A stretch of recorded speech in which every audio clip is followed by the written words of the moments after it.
Hey guys, this is Fernando doing another video for Modern Survivalist.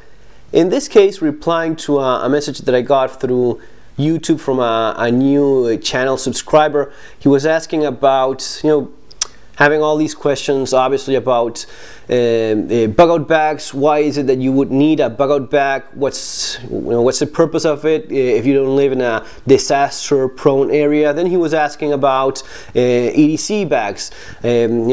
Why exactly would you have it? Do you carry it with you all day? And what is it that you do when you go to a restaurant or a grocery store, supermarket, or whatever?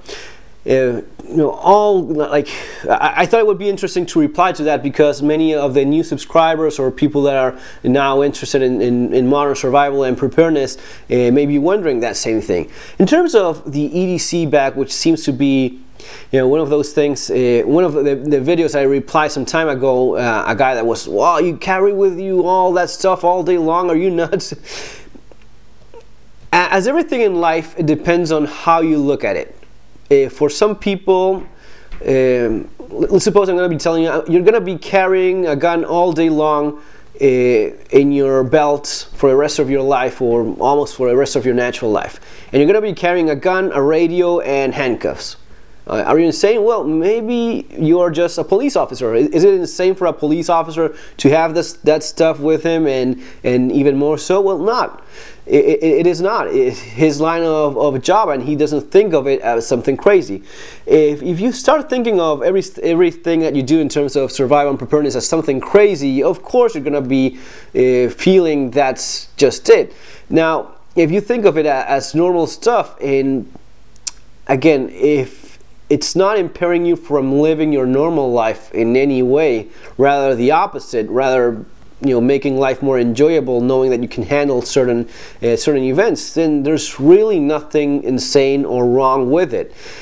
And taking this a little bit further, people have with them bags, briefcases, purses for ladies, messenger bags, almost every day. I mean, students, if you're studying in university or somewhere, sort of student, even guys working in offices. When I was studying, I had a backpack or a messenger bag with me for carrying books and stuff, of course. When I worked in an office, I had a backpack with some work-related stuff as well. And I'm sure it's not that different from what most of you guys experience. So having like a bag, backpack, messenger bag, whatever, on daily basis shouldn't be insane or weird in any way. It's just a matter of going just this small extra step of making sure you have it when you're out and about. And if you think of it that way, it's not gonna be, oh, I'm becoming insane because of it. And it could be as detailed or as this bag and the contents as detailed or as extensive or as minimalistic as you feel necessary. And there's going to be differences for each one depending on circumstances, location, climate, all this stuff, and what is it that it's likely to happen to you or not. But just having the basics, for example, the ones that I cover in my video, 10, I think it's called 10 basic 10 EDC items or something like that. Even having that sort of stuff it's going to be putting you way ahead. And it may be simply a matter of instead of having in your sort of bag, having a bag that's a little bit more rugged, more resistant to wear and tear. Just nothing out of the ordinary, and making sure you have these items in there with you. At the same time, the extra space in the bag itself is extremely useful for everyday stuff, as you probably know. These days, there's this thing here with the little plastic bags that they give you in grocery stores and shops and such. They're not giving away those anymore, and people are finding themselves sometimes juggling with the stuff in their hands.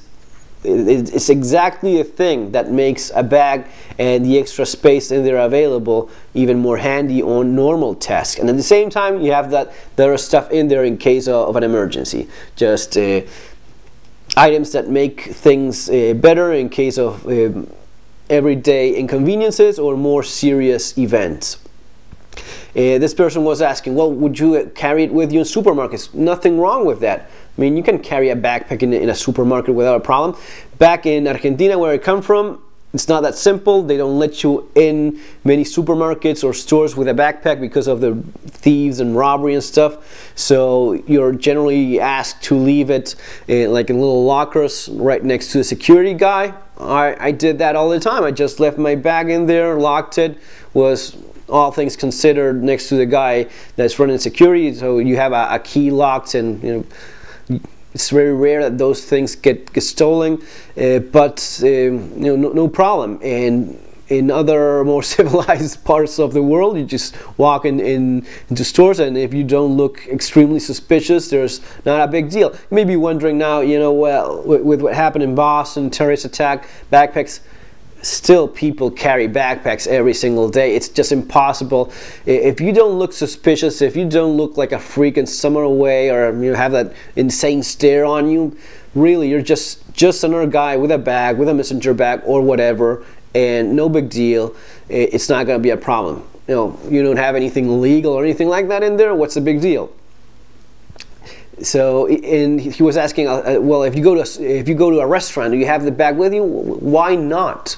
Why not have it with you, next to your door, and you just pick it up when you go and do your stuff? No big deal.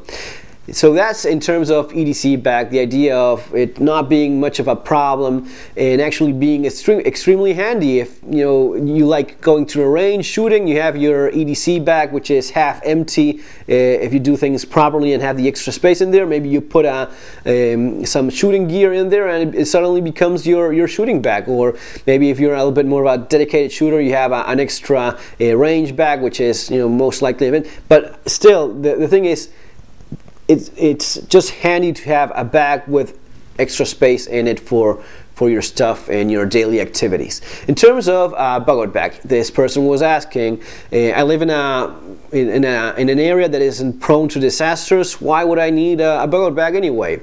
Yeah, he said, yeah, well, in the event of a fire. Well, don't dismiss a fire. It happens every single day, and it's one of the most common things. If you look at it in terms of disasters, it's one of the most common disasters, actually. Your house burning down. No one thinks it's going to be happening to them, but truth is, it happens all the time. So why, even just the possibility of your house burning down is going to be enough. Now, about areas that aren't prone to disasters, this person was saying just that.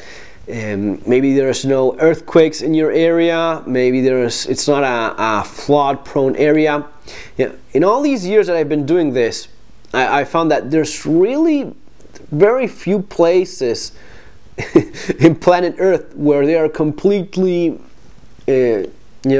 apart and from possible disasters, natural or man-made. So even if your area is not prone to earthquakes or floods or tsunamis, there's other sort of problems that could take place. You'd actually be surprised if you start looking back 50 years or so, which is something of a realistic range to look at something in terms of how, something that could happen again.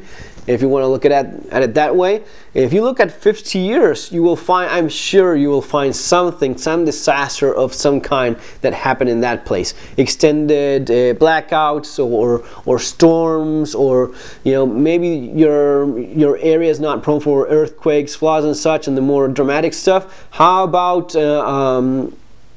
an industrial disaster? Do you have factories or even depots or places where chemicals may be deposited for some period of time? Are you close to rails and maybe trains traveling, or a main highway where a truck carrying a chemical could have an accident, or just a gas leak or your house burning down, as said before? There's always something that could possibly go wrong. You may be thinking, well, I don't live that way. I don't live thinking of what could possibly go wrong. Well, dude, you're in the wrong channel. This is the Modern Survivalist channel, and you have to, it's the kind of thing we think of. You don't go nuts about it, but you have to consider it. And one of the things that it makes a well-rounded modern survival mindset is understanding the possibility of something compromising your safe location, your home, and forcing you out of it, even if it's a fire, even if it's a gas leak or a disaster in your area.